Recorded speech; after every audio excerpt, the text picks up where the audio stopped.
Now for tonight's special report.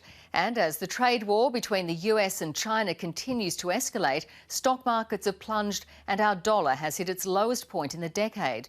But it's not all bad news. The price of gold has shot to record highs.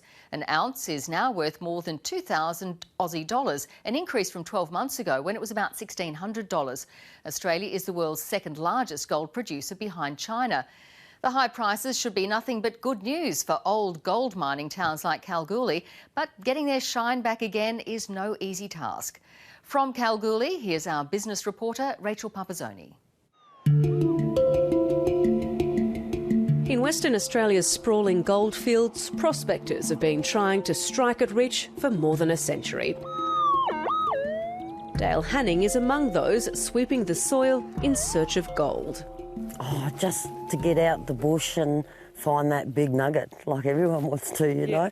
But yeah, no, it's just a real stress relief. 40 kilometres up the road in Kalgoorlie, the main street, a pub and a statue are all dedicated to the man who put this region on the map.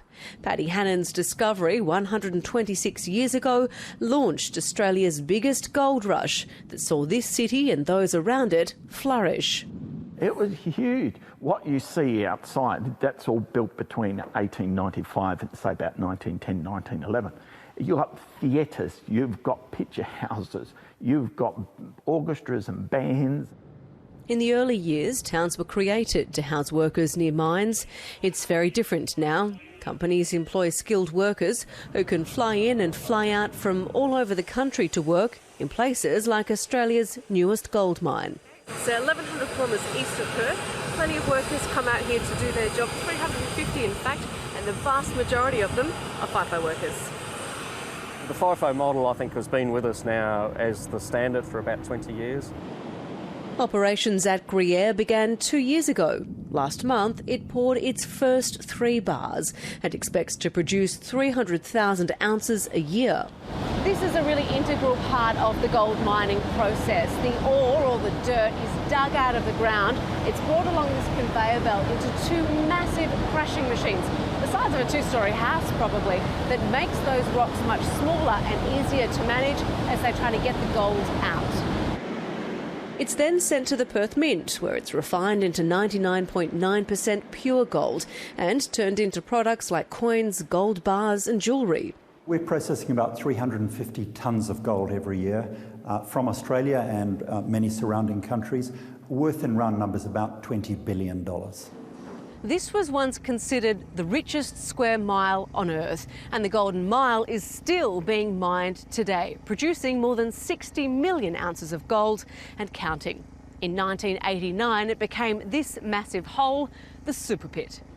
It remains the second largest open-cut gold mine in the country. The biggest is also in WA.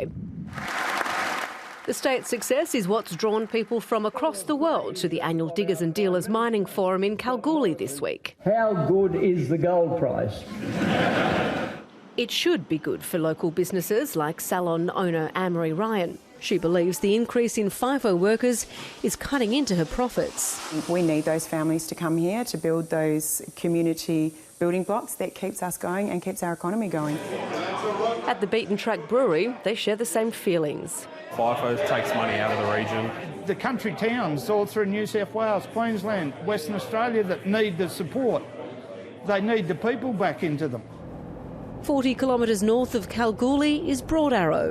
In 1893, when the gold rush began in the goldfields here, this town was thriving. Population of 15,000 people, a couple of pubs, hospital, a couple of schools. But now all remains is the Broadarrow Tavern. G'day. It's now a ghost town. People just don't stick by anymore, like they don't go through the tough times. The Kalgoorlie Boulder Mayor wants to make sure that doesn't happen to his city. I dubbed the term cancer of the bush. If we had no fly-in, fly-out, we'd be over 40,000. We really should be booming, busting at the seams. For prospectors like Dale Hanning, even after 20 years, each search brings new hope and excitement. Every nugget has its own little fingerprint. but not one nugget's the same. No success this time, but the pursuit of digging up a fortune goes on. Rachel Pupazzoni, ABC News, Kalgoorlie.